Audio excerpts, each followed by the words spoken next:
Okay, hi again. Welcome back to Cables and Connectors. Doesn't time fly? You don't actually realise where the time's gone. Some of the connectors, electrical type connectors that you can find. We've got the spade connector there. That's a crib type for a small diameter cable. And you've got the loop. Can't see that very well. There you go. Just a loop. They're also small diameter type cable type ones, and then the fork. These are all crimp type, but I do like to solder them. The ends the insulator just pulls off. It's just a tube of metal there. I'll show you how to do. No, there's that one. I'll show you how to do that later. Very handy. Oh. Very handy, just a bit stiff that one. Crocodile clip, it's a big one, high amperage. It's good for connecting your rig to your battery source, car battery, temporarily.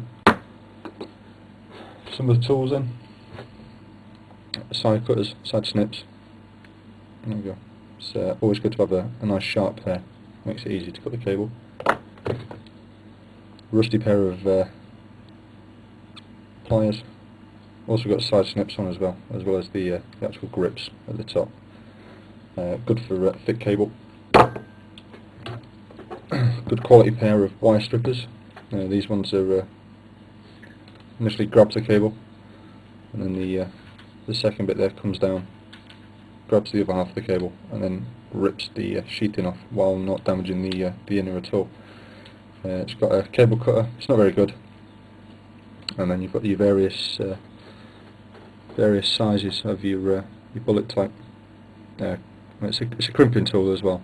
And you've got all your sizes on there, so you don't over crimp it or under crimp it.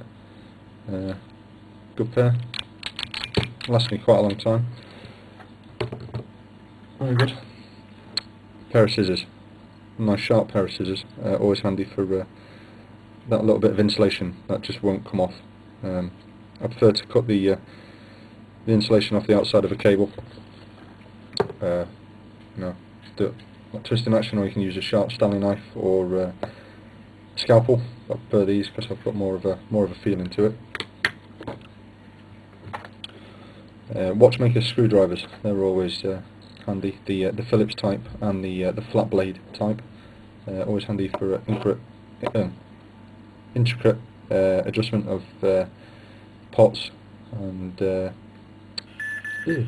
other tiny little things, like the little screws you'll find in quite a lot of radios. They're very small, so they're always handy. Different sizes, obviously. What else we've got the it's called a desolder pump. If you need to take the solder off a joint or off a PCB, you spring loaded. Wait till it clicks, and it's just got a little vacuum area in there. It works like a bike pump but in reverse. Heat your solder up, and then put it on the joint, push a button, and it just sucks it away, and then just give it a quick shake and the solder falls out. Chop block connectors. This is a 40 amp version. You can use that for dipole centers. Connect your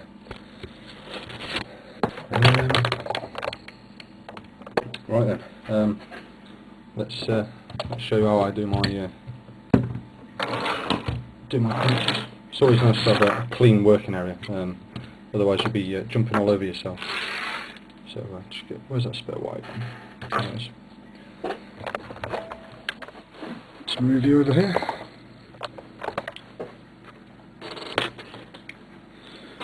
Right then, these connectors here, they can take high current because it's quite well made and it's robust.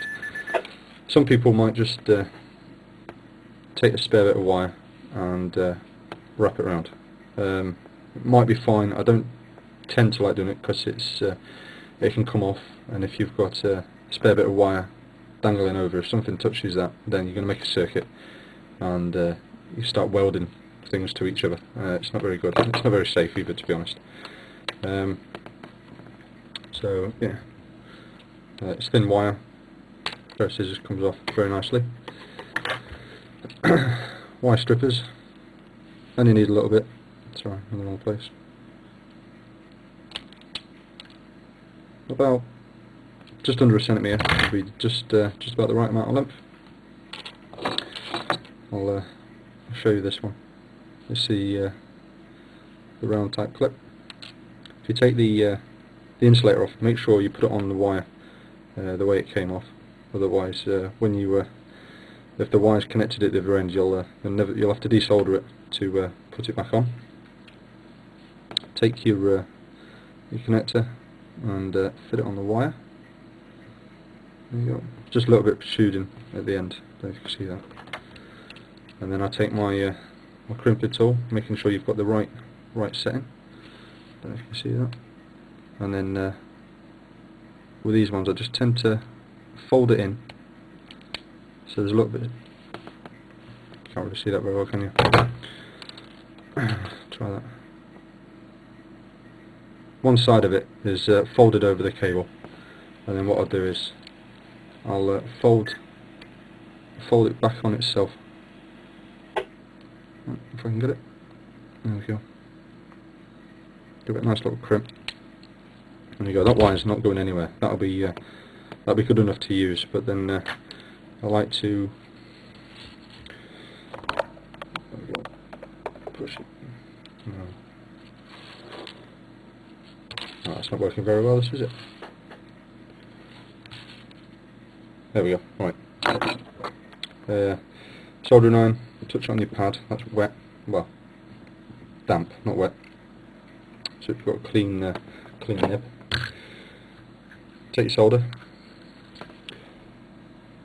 Tiny amount on the end of your soldering iron, and place the soldering iron onto what you solder. Add a little bit of heat. Just feed the solder in, and it should bed itself into the cable and the connector at the same time. You don't want to leave the heat on too long, otherwise you'll start burning things, and it's not good for the solder. I heat the edge of the connector up as well, where the two seams meet. There we go. Right. Clean your tip off, put it back in the holder.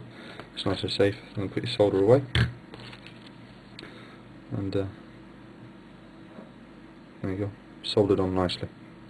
Careful though, because it's going to be hot. That blue thing, that the insulator I said don't lose, it just fell off the other side of the cable. And generally, because it's hot, as a safety precaution, I'll take my pliers, hold the end, and just push it on nice and tight. There you go. All done and dusted. That's all we need to do. And with these type of connectors, they've got a crimp there, just like on them there. Take that. Oh, look at that! It's the wrong size. Just my lucky. But what you do is feed that over the bolt. Put your nut on the top. Grab the bottom with a pair of pliers, and then use a Phillips screwdriver. Tighten that up, and then that would be sat just like that. And then I'd crimp them two edges in together, just to give it a bit of strain relief on the connector. And then that's you all set up for that. Just make sure you use the right size cable for the power needs that you need.